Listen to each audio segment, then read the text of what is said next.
거룩하고 선하다 그랬죠. 그런데 문제는 뭡니까? 그 율법이 우리로 하여금 죄가 죄되도록 드러낸다고 그랬죠. 우리의 죄가 율법으로 말미암아 드러나면 그럼 율법이 죄냐? 이제 이런 질문이 있을 수 있는 거죠. 율법이 잘못했네 라고 생각할 수 있다는 것이죠. 그렇죠? 그러나 율법이 죄냐? 그래서 율법이 죄가 아니다 라고 하는 것을 바울은 말했고, 문제는 뭡니까? 문제는 율법은 죄가 아닌데 지난주에 우리가 나누었던 말씀 뭐였죠? 제목은 두 가지 법. 네. 그래서 우리 속에 우리의 마음이 늘 죄성에 의해서 죄의 법을 쫓아가는 그런 상태로 덜 존재하고 있더라. 이 땅에 사는 날 동안 그것이 우리 예수 믿는 자의 현실이라고 지난주에 말씀드렸습니다. 그렇죠? 그럼에도 불구하고 우리가 그러면 예수 믿는다고 이제 말할 수 있느냐 라고 하는 거죠. 그래서 오늘 그 부분에 대해서 바울이 이제 8장에 들어와서, 이 8장이라고 나누어져 있지만 실질적으로 우리가 처음 서신으로 기록되어졌을 때는 이게 장 구분이 없었으니까 연결되었다고 하는 측면에서 이제 그림으로 이렇게 시작을 하고 있습니다. 그렇죠? 네. 그렇다면 이제 우리가 오늘 우리 보는 말씀 속에 바울이 선언한 그 위대한 선언이 나옵니다. 네, 봅시다. 제목이 정죄함이 없나니. 그렇습니다. 바울 사도는 우리 안에 두 가지 법, 즉 하나님의 법과 죄의 법이 날마다 싸우는 갈등과 탄식이 있는 것으로, 급기야는 내 지체 속에서 한 다른 법이 내 마음의 법과 싸워 내 지체 속에 있는 죄의 법으로 나를 사로잡는 것을 보는도다 라고 고백했습니다. 그래서 혹자는 여기서 이제 문제가, 우리가 성경을 보는 이제 관점이 서로 엇갈리는 겁니다. 그래서 대부분의 사람들은 이 본문을 이제 읽고 우리가 이 싸움을 우리가 싸워야 하는 믿음의 싸움이고 영적인 전쟁이라고 그렇게 표현합니다. 무슨 뜻이냐면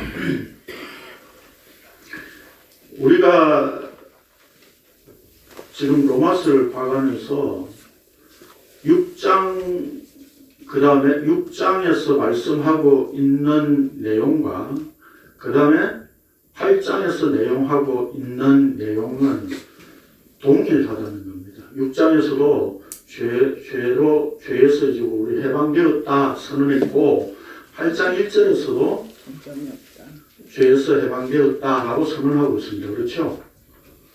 6장과 8장 사이에 뭐가 있죠? 7장이 있죠. 네. 그렇게 하는 겁니다. 7장이 있죠. 근데 문제는 7장에서 이제 바울이 고백하기를 나는 늘 죄 가운데서 오히려 사망의 법을 훨씬 더 많이 그것만 쫓아가는 상태다. 이렇게 고백을 하고 있는 겁니다. 그러니까 대부분의 이제 성경을 연구하는 학자들이 이 가운데 7장에 있는 내용은 바울이 과거에 예수 믿기 전의 상태를 지금 회상해서 말하는 것이다. 이렇게 표현하고, 또 어떤 사람은 성령 체험이 완전히 있기 전에 초신자 때에 예수를 믿긴 믿지만 초신자 때의 상태를 바울이 표현한 것이다. 이렇게 해석을 한다 이 말입니다. 그런데 우리가 지금 성경을 보는 관점에서 봤을 때에 초신자고 아니고가 있을 수 있습니까?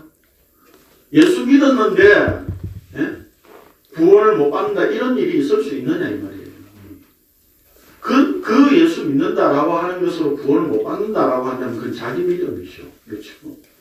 그렇게 봤을 때에 성령 체험을 못했기 때문에 죄 가운데서 늘 고민하는 어떤 그런 상태에 있을 수 있다고 해석하는 것은 성경 전체적인 내용 속에서도 맞지 않는 내용입니다.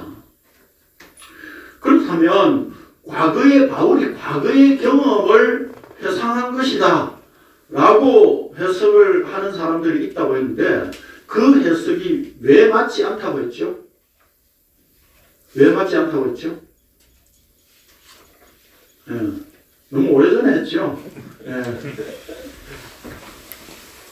7년 전에 했어요. 7일 전에 했기 때문에 기억이 안 나시죠?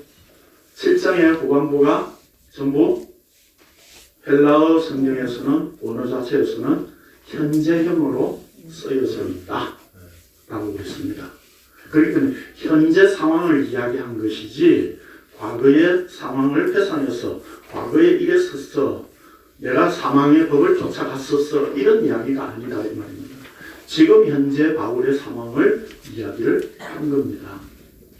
그러니까 이제 여기서 또 이제 성경학자들 또 한국 교회는 어떻게 이해를 합니까?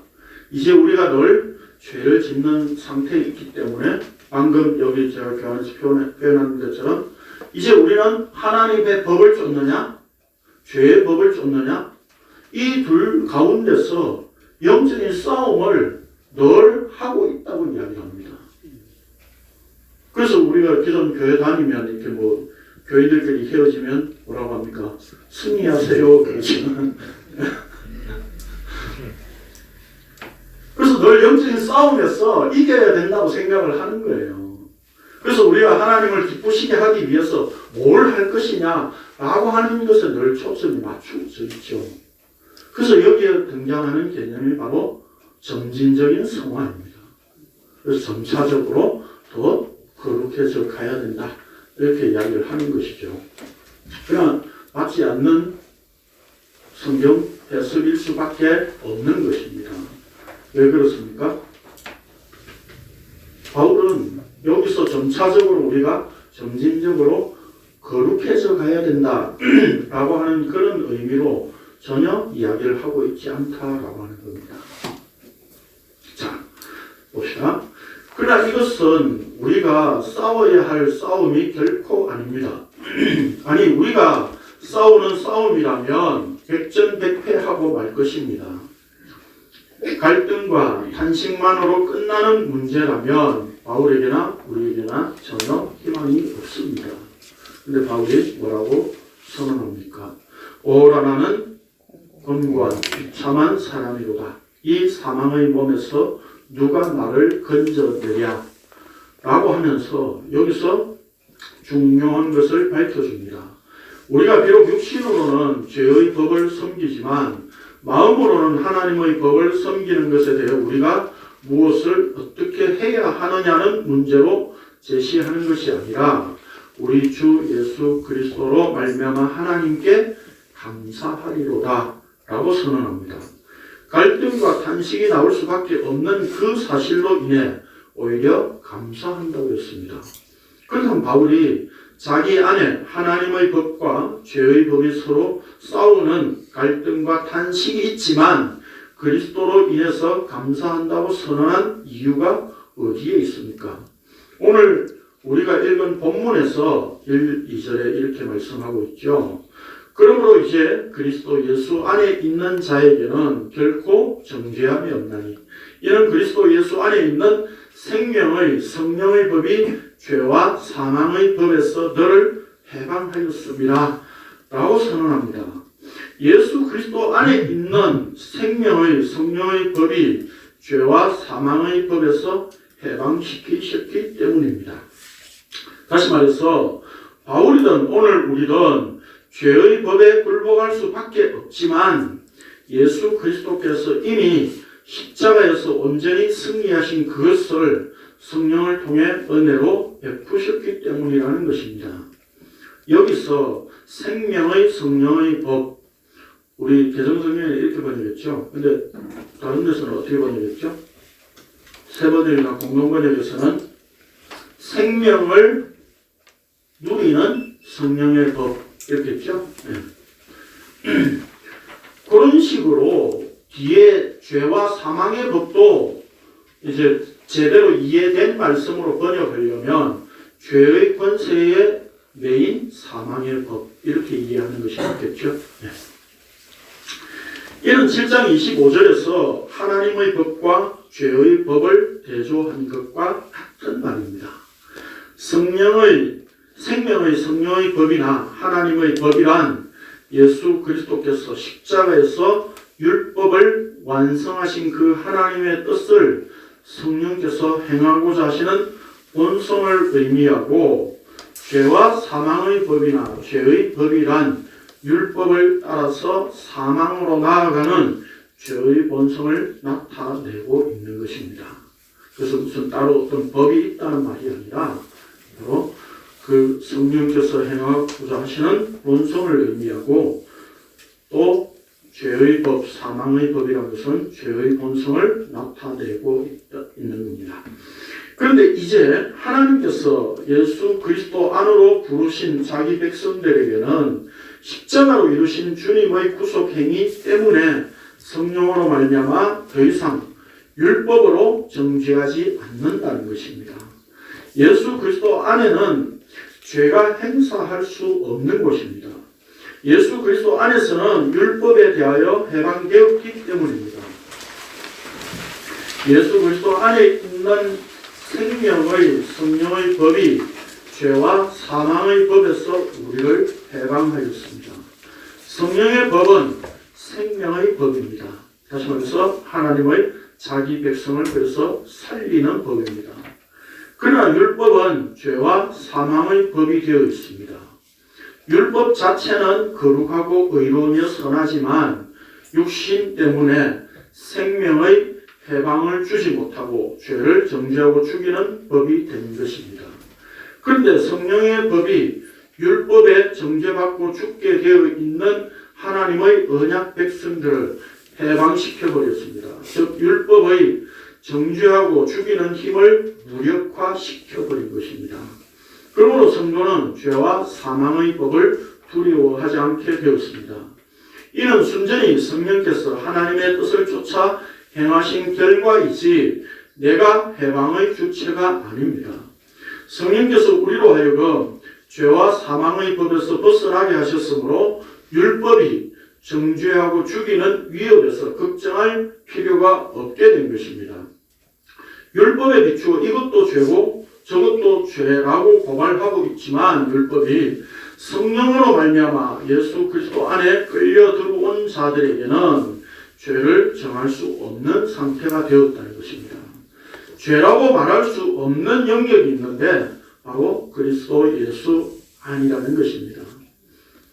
여러분, 우리가 성경에서 이렇게 번역상으로 조금 이렇게 표현을 일괄적으로 한 부분도 사실 있는데, 그 성경에서 이렇게 이런 부분은 우리가 원어 그대로 이렇게 번역을 한 거예요. 그리스도 예수 안. 우리가 보통 표현할 때는 예수 그리스도 안 이렇게 표현하죠. 네. 그러면 예수 그리스도와 그리스도 예수는 어떤 차이입니까? 다른 분이죠.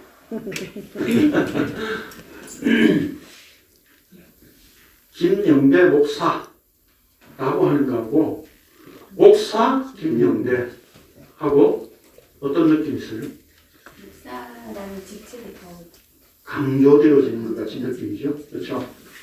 그러니까 그리스도 예수라고 하면 그리스도로서 사역하신 그것이 강조된 표현이에요. 그런 의미로 받으시면 됩니다.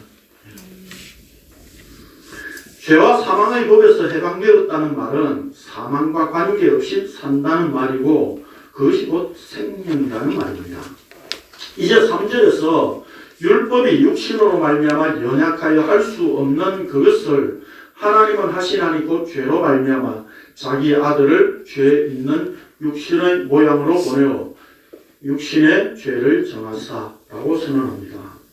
그러니까 왜 그리스도 안에서 정죄함이 죄를 정할 수 없느냐라고 하는 것을 지금 3절에서 설명하는 거예요. 뭐라고 설명하고 선언합니까? 한마디로 누구를 죄로 정했다고요? 예? 자기 아들을 죄로 정했다는 겁니다. 여기 나오는데 제가 설명할게요. 우리가 사망의 법인 율법에서 해방된 것은 우리의 공로가 아니라 하나님께서 일하신 결과라고 바울 사도는 거듭 밝히고 있습니다. 우리에게서는 이런 결과를 만들어낼 수가 없습니다. 우리는 날마다 죄를 지을 수밖에 없는 연약한 존재이기 때문에 스스로는 결코 해방될 수 없는 자들입니다. 그러니까 바울이 지금 7장의 그 설명을 왜 그렇게 길게 우리가 죄의 법을 쫓아갈 수밖에 없고 왜 거기에 굴복될 수밖에 없는 자인가? 그걸 왜 길게 설명을 했죠? 바울 자신의 그런 어떤 적나라함을 어떤 면에서는 수치스러운, 누가 봐도 와 바울은 위대하다라고 그렇게 존경해야 될 인물로 볼 수밖에 없는데 사실은. 근데 바울이 왜 자신은 죄에 늘 굴복되는 존재라고 왜 이렇게 밝히고 있는 겁니까? 바로 예수 그리스도 그분이 우리를 정죄할 수 없게끔 십자가를 지셨다. 이걸 강조하기 위해서 그런 거예요. 이걸 강조하기 위해서. 그래서 여기 연약하여라고 하는 말은 힘이 없는 병들어 있는 상태라는 뜻입니다. 그야말로 인간은 병들어 있는 상태로 스스로의 힘으로 죄에서 벗어나는 해방을 이루어낼 수 없는 자였습니다. 그러니까 우리가 예수님께서 이 땅에 오셔서 수많은 병자들을 고치시면서 이적을 행하셨잖아요. 그렇죠? 그 모든 이적들은 다른 말로 두자로 뭐라 그러죠? 표적이라고 그러죠. 표적은 사인이고 이정표라고 말씀드렸습니다. 화살표예요. 어떤 것을 가리키고 있는 것이다 라고 하는 겁니다. 그럼 그 표적들이 뭘 가리키고 있는 거예요? 십자가를 가리키고 있는 것이죠. 그러면 그 병자들을 고치신 그 이적을 통해서 예수님께서 보여주고자 하신 것이 뭡니까? 인간은 이렇게 죄로 말미암아 연약한 상태에 있어, 병들어 있는 상태에 있어 라고 하는 것을 1차적으로 보여주는 표적이었다 이 말입니다. 그리고 십자가가 그 병든 상태에서 벗어나게 해주는 것이야. 그거 보여주려고 했다는 겁니다. 근데 오늘날 우리는 뭐합니까? 우리는 암 걸리면, 혹시 뭐 다치면, 교통사고 나면, 목사가 병원에 신방 가면 병실이 떠나갈 정도로 기도하죠. 쌍 시어 넣어가면서 그렇죠. 예수의 이름으로 병마가 물러갈지어다 이래가면서 샤샤샤 하잖아요. 그 병이 물러간다는 게 무슨 의미가 있어요? 그 병을 고치는 것을 통해서 예수님께서는 자신의 십자가를 보여주신 겁니다. 근데 우리가 병 고친다는 그걸 통해서 자기 예수를 계속 알아먹고 있다면 그 십자가는 나와 상관없는 겁니다. 그렇다면 그 병 고쳤다는 게 무슨 의미가 있고, 교통사고 나서 빨리 회복되어졌다면 무슨 의미가 있어요? 병 고치고 지옥 가는 겁니다. 그렇죠?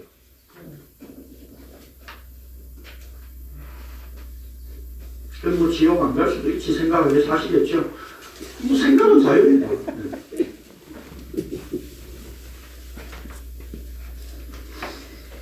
그런데 병 고치는 예수로 이해한다는 것은 그 자기 예수다 이 말입니다. 바울 사도는 인간의 이러한 면을 육 또는 육신이라고 했습니다. 그래서 하나님께서는 자기 아들을 죄 있는 육신의 모양으로 이 땅에 보내셨다고 선언합니다. 이 모양은 사실 창세기에서 형상이라는 말과 같은 말입니다. 근데 그 예수 그리스도는 본래 뭐였다고요? 골로새서에 보면 하나님의 형상이었습니다. 근데 그분이 어떤 형상으로 왔다고요? 죄 있는 육신의 형상으로, 육신의 모양으로 오신 겁니다. 이 땅에 보내셨다고 선언합니다. 그리고 그의 육신의 죄를 정했습니다. 여기서 죄를 정하사라고 하는 말은 1절에 나오는 정죄, 헬라어로 카타크리마와 같은 단어입니다. 그러니까 무슨 뜻입니까?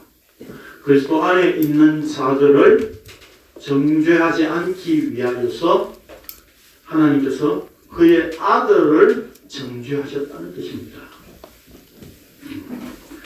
예수 그리스도에게 모든 죄가 있다고 선고하셨습니다. 하나님께서 그의 아들 예수 그리스도에게 죄를 정하신 이유를 육신을 따르지 않고 그 영을 따라 행하는 우리에게 율법의 요구가 이루어지게 하려 하심이니라 라고 했습니다. 예수 그리스도께서 십자가를 지셨던 것은 율법의 요구를 이루기 위해서였습니다. 율법의 요구란 죄인은 반드시 죽어야 한다는 것이었습니다. 그래서 하나님께서 그의 아들을 육신의 모양으로 보내어 죄를 정하여 십자가 죽음에 넘겨주셨습니다. 여러분 이 말이 얼른 이해가 되십니까? 율법의 요구란 죄인은 반드시 죽어야 한다는 겁니다. 이게 무슨 뜻입니까? 이해되세요? 제가 축약해서 말했는데 이제 페이지 넘어가는 것 같아가지고 설명을 드리려고 오늘 오후에도 할 거지만 우리가 율법은 뭡니까? 율법 하면 왜 이러세요?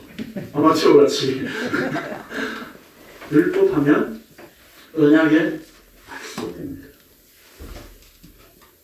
언약의 말씀을 모세 때에 시내산 언약을 통해 율법으로 나타내 주신 거예요. 그러니까 율법 안에 뭐가 들어있어요? 복음이 들어있는 겁니다. 그러니까 여기에 이 율법의 요구란 죄인이 반드시 죽어야 한다는 것인데 그 언약이라고 했으니까 언약 안에는 뭐가 있다고요? 예? 언약을 이렇게 깨서 열어보면 그 안에 뭐가 들어있다고요? 죽음이 들어있다고요. 이거 굉장히 많이 얘기했잖아요. 언약을 깨서 열어서 이렇게 안을 열어보면 그 안에 죽음이 들어있어요. 왜요?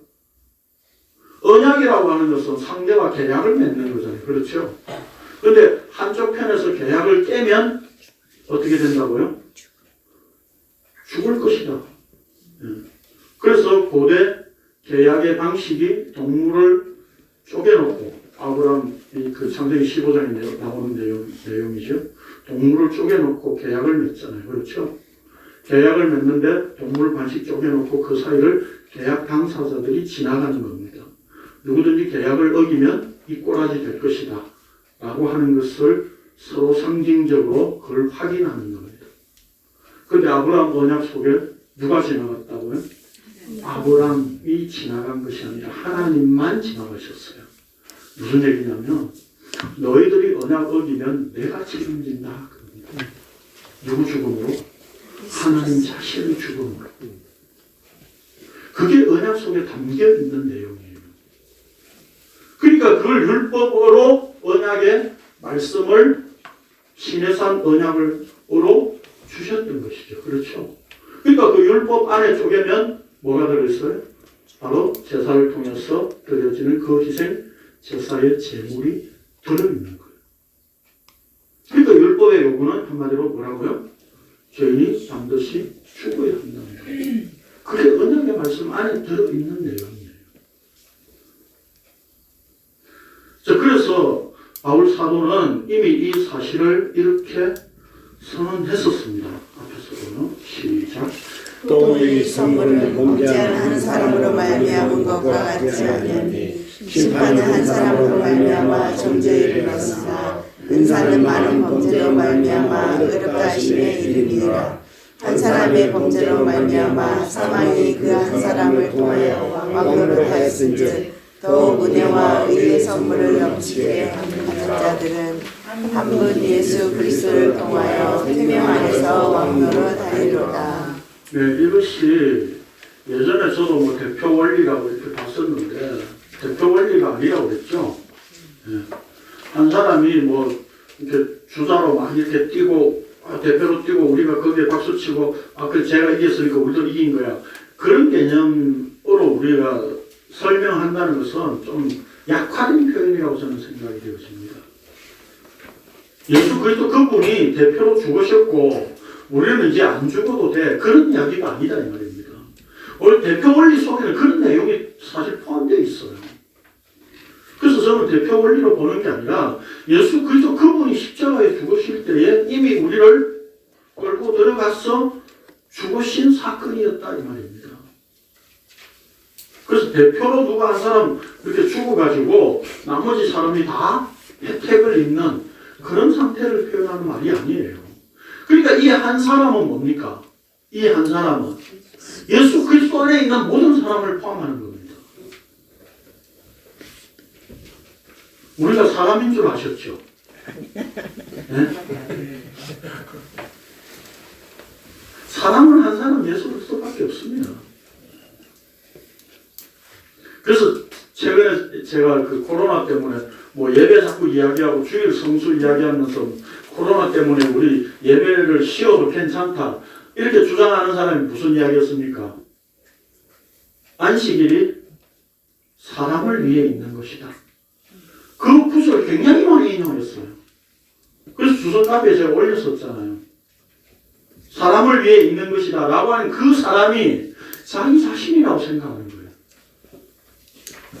근데 그 사람은 누굽니까? 예수 그리스도 그분이 사람으로 오신 그걸 지칭하고 있는 거예요. 그래서 예수님이 인자는 안식일의 주인이니라 그렇게 선언하고 있는 겁니다. 여러분 사람인 줄 아셨죠? 사람 아니에요. 예수님 그분이 이 땅에 하늘에서 사람으로 오셨다는 이야기는 너희는 죄다 사람 아니야 이 말이에요. 그런 선언을 이미 하셨던 겁니다. 그럼 뭐예요? 죽은 시신에 불과하다 이 말입니다. 그래서 여기서 한 사람이라고 하는 것은 그 예수 그리스도 안에 자기 백성들을 포함시키신 사람이에요. 그래서 예수 그리스도만 사람이라는 뜻입니다. 사실. 예. 자, 그런데 하나님께서 예수 그리스도에게 죄를 정하셔서 율법의 요구가 이루어지게 한다는 것은 단순히 죽음만으로 끝난 것이 아닙니다. 이것을 바울 사도는 고린도후서에서 더 구체적으로 이렇게 밝히고 있습니다. 시작. 하나님이 죄를 알지는 못하신 이를 우리를 대신하여 죄를 삼으신 것은 우리로 하여금 그 안에서 하나님의 의가 되게 하려 하십니다. 결국 그러니까 뭐라고요? 율법의 요구를 이루는 것이 뭐라고요? 하나님의 의가 되는 거예요. 이걸 이루시기 위해서 예수님께서 사람으로 이 땅에 오셨던 겁니다. 자 봅시다. 율법의 요구를 온전히 이룬 것만이 의가 됩니다. 그것을 예수님이 하셨습니다. 그리고 우리로 하여금 그 안에서 하나님의 의가 되게 하셨습니다. 그러니까 하나님의 의가 되게 하셨다는 뜻은 뭡니까? 우리는 죄인이었다는 뜻이고 사람이 아니었다는 뜻이고 죽은 존재였다는 뜻입니다. 근데 우리는 다른 사람들하고 이렇게 꼭 말싸움하는 그런 표현 잘하죠. 사람을 뭘로 보고 뭘로 보기는요 그냥 먼지지. 네. 그리고 외국 사람이 제일 이해 안 되는 표현이 그거라고 그래요.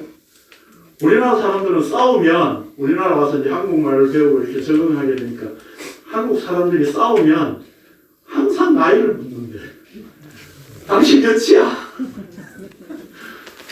나이도 별로 되도 않는 것들이 말이에요. 그런 표현 꼭 한다는 거죠. 아니 죽은 시체가 몇 년 됐으면 그게 무슨 의미가 있어요? 네? 죽은 시신이 몇 년 됐다니 무슨 의미가 있어요? 네? 몇십 년 써왔어. 그런데도 오늘날 한국 교회 안에는 나이 많다고 교회 안에서 어른 대접 받으려고 하고 있잖아요. 그게 무슨 천국이에요? 그게 무슨 묵시에 사는 세계를 사는 사람들이에요? 나이별로 다 따져가지고 말이죠. 네? 그래서 전에도 말씀드렸잖아요. 제가 그분을 뭐 좀 까고 낮추려고 하는 게 아니라 100세까지 사셨으면 그냥 조용히 입 다물고 있는 게 그게 도와주는 거예요. 무슨 복음 전한다고 100세까지 살아보니까 인간이 할 수 있는 건 아무것도 없어. 100세까지 살았다니 뭐가 그렇게 큰 사람이에요. 죄를 100년 동안 지었는데.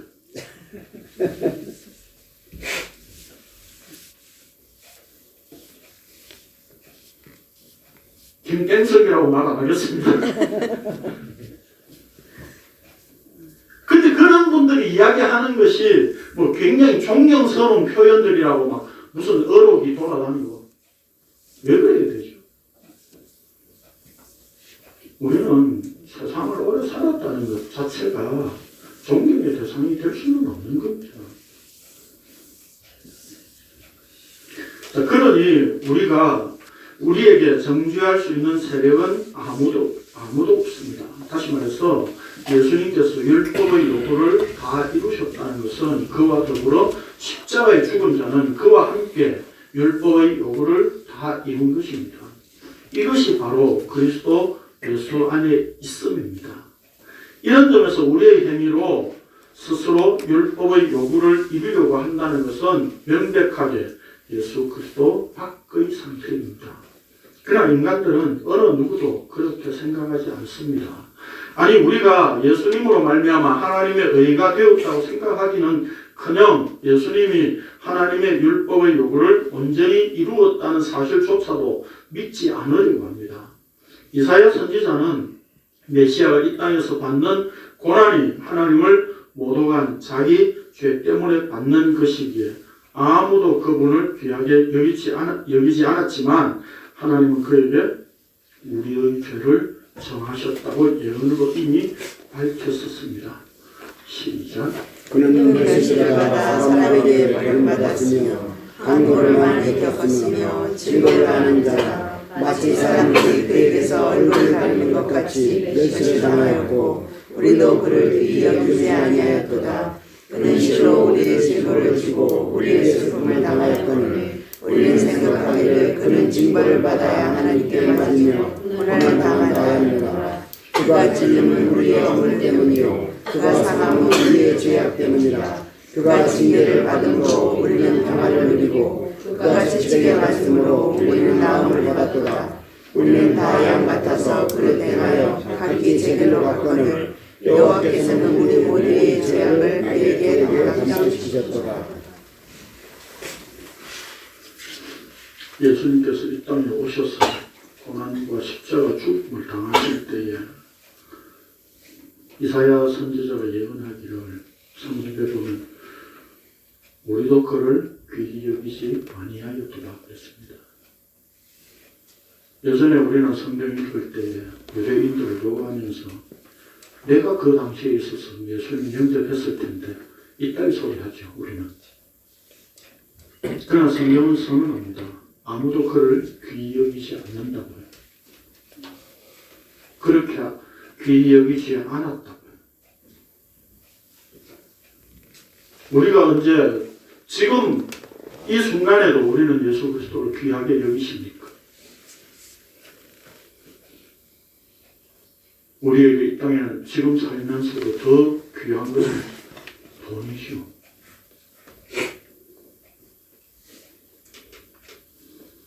그러나 그분은 그렇게 징벌을 받은 그것이 이사야 선지자가 말하기를 우리 모두의 죄악을 그에게 담당시키셨다 그랬습니다. 그분이 담당하셨습니다. 그분을 정죄하시고 죄 있다고 하나님께서 정하셨습니다. 이 말씀이 예수 그리스도의 십자가로 성취되었음을 믿음으로 받은 자가 오늘 본문에서 영을 따르는 자라고 했습니다. 육신을 따르는 자는 육신의 일을, 영을 따르는 자는 영의 일을 생각하나니 라고 했는데 여기서 생각이란 사고방식이나 정신상태를 의미하는 말입니다. 바울 사도에게 있어서 영은 곧 생명입니다. 그렇다면 육신이란 사망의 상태를 나타낸 말입니다. 그러니 영을 따른다는 것은 성령에 의해 서만 가능하다는 뜻입니다. 그래서 바울 사도는 다른 서신에서 이렇게 밝혀주고 있습니다. 시작. 그러므로 내가 너희에게 알노니 하나님의 영으로 말하는 자는 누구든지 예수를 저주하지 아니하고 또 성령으로 아니하고는 누구든지 예수를 주시라 할 수 없느니라. 성령이 아니고는 예수 그리스도를 주로 고백할 수가 없습니다. 우리가 예수를 주로 무조건 다 고백한다고 해서 성령을 받았다 그렇게 말할 수 있습니까? 아까 말씀드렸던 것처럼 우리는 하나님과 늘 거래합니다. 하나님, 이 병 고쳐주면, 이번 사업 이렇게 세워주시면 그 다음 주를 위해서 살 때요. 이건 거래고 흥정입니다. 그런 거래와 흥정을 하면서 그 주님이 나의 주라고 우리는 착각하고 있었던 겁니다.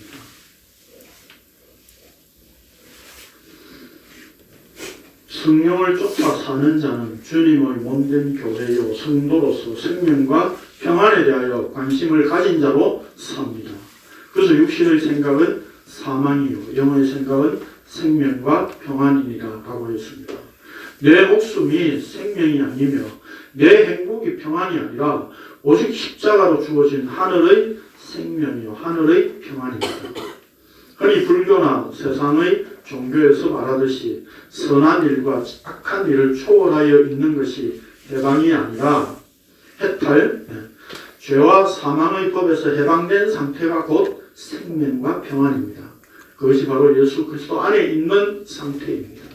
비록 현실적으로는 내가 늘 죄와 사망의 법에 사로잡혀 있다는 것에서 벗어나지 못한 것처럼 느껴질 수 있지만 오히려 그것 때문에 예수 그리스도의 십자가를 다시 생각할 수 있고 그 십자가로 인해 감사를 할 수 있는 존재가 된 것입니다.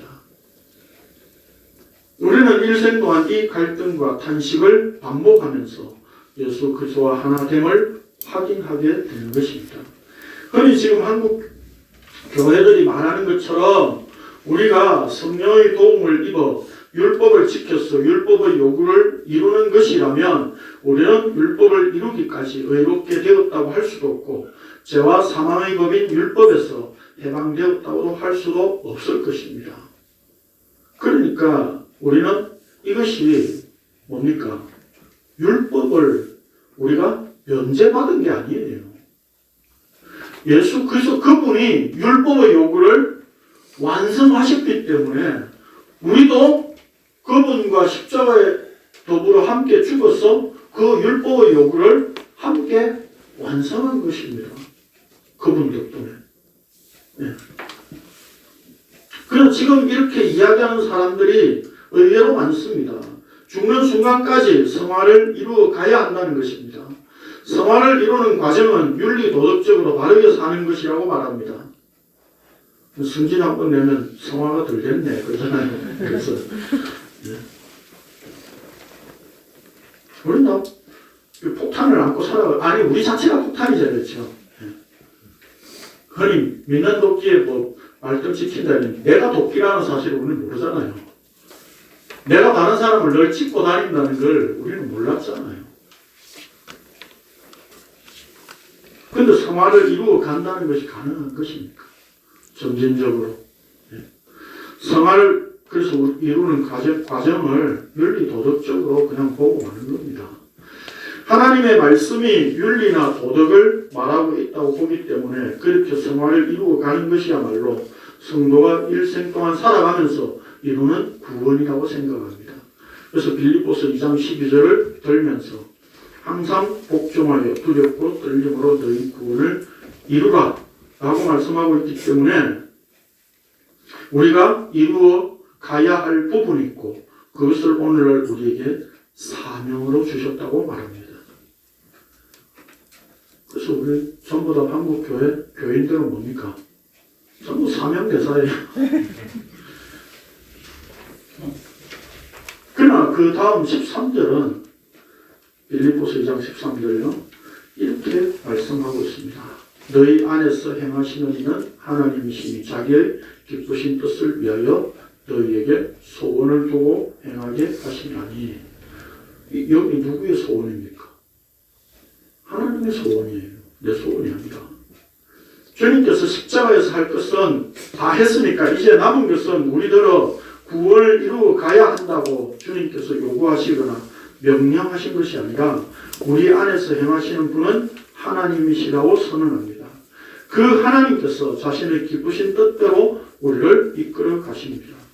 우리의 뜻대로 일하시는 분이 아닙니다. 우리가 어떤 소원과 뜻을 가지고 기도하면 그것을 이루어 주시는 분이 아니라 우리의 소원을 짓밟고 여기에 방점을 찍으세요. 우리의 소원을 적극 장려하고 도와주시는 게 아니라 오히려 우리의 소원을 짓밟고 자기의 기쁘신 뜻대로 일하는 분이십니다.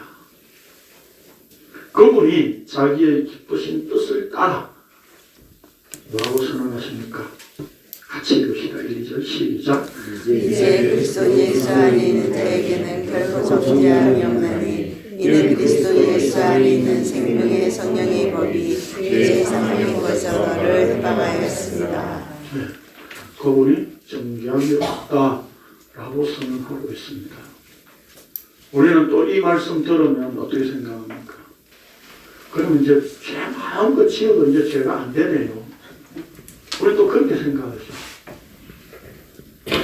아니 그 정죄함이 없다는 것이 뭐냐 이 말입니다. 그리스도 안의 상태라고요. 그리스도 안에. 그 그리스도 안에 있는 상태에서는 뭐예요? 죄가 용납할 수 없는 상태라고 앞에서 말씀드렸잖아요. 그런데도 내가 죄를 마음대로 지어도 된다고요? 어떻게 그런 말이 나올 수 있어요? 그리스도 안에서는 죄가 용납이 안 된다는 상태라고, 죄가 용납이 안 되는 세계라고요. 그게 생명의 상태예요.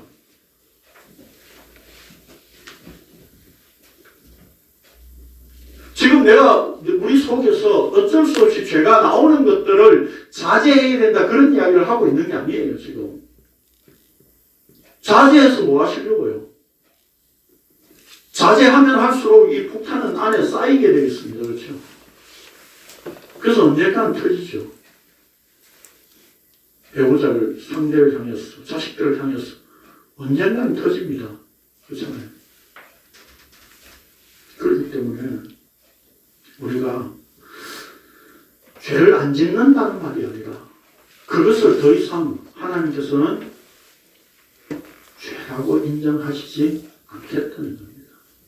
그 죄는 이미 예수 그리스도로 정해서 그분이 십자가에 죽으셨기 때문에, 그분이 십자가에 죽으셨다는 의미는 우리도 그 안에서 주와 더불어 함께 죽었기 때문에, 그래서 바울은 앞에서 그리스도의 죽음, 부활 그 이야기를 이미 6장에서 했었던 겁니다. 뭐가 신기한 거예요? 나는 여전히 죄를 짓고 있는데도 하나님은 너를 정죄하지 않겠다 라고 하는 이 선언이 얼마나 신기한 선언이에요. 예? 이 말씀에 우리가 감격할 수 있어야 되는 겁니다. 뭐 신기하게 병고침 받았다, 뭐 이적이 일어났다 이런 것을 신기하지 마세요. 세상에 신기한 것은 널리고 널렸습니다. 그렇죠? 요즘 카메라 사는데 전화기가 붙어 있잖아요. 요즘 TV 선전하는 거 보면 휴대폰이 전화기의 용도로 선전하고 있지 않잖아요. 카메라가 지금 렌즈가 지금 6개, 8개 붙는 그런 시대예요. 그렇죠? 카메라를 샀는데 전화가 돼요. 얼마나 신기합니까? 그게 신기한 거예요.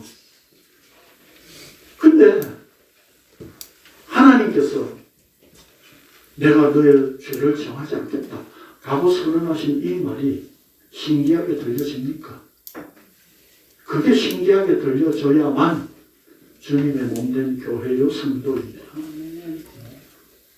정죄함이 없나니라고 하는 이 선언이 오늘 우리의 마음에 품어지는 말씀이 되기를 바랍니다. 기도하겠습니다.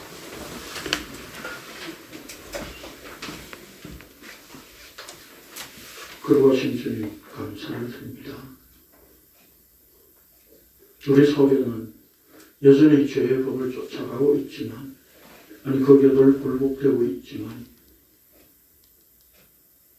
하나님의 선언은 너를 정죄하지 않겠다라고 하신 선언입니다.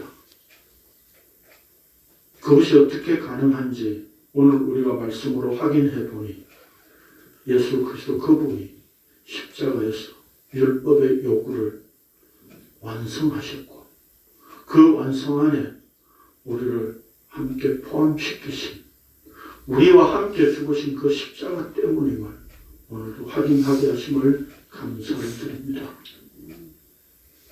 내 속에 여전히 죄가 나오고 있고 죄의 법을 쫓아가서 거기 굴복되고 있지만 십자가의 은혜로 다시 세우시는 이 은혜를 오늘도 우리가 확인하기에 감히 감사와 찬양을 드릴 수밖에 없습니다.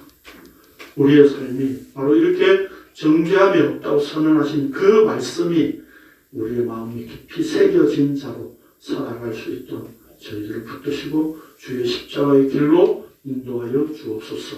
예수님의 이름으로 기도합니다.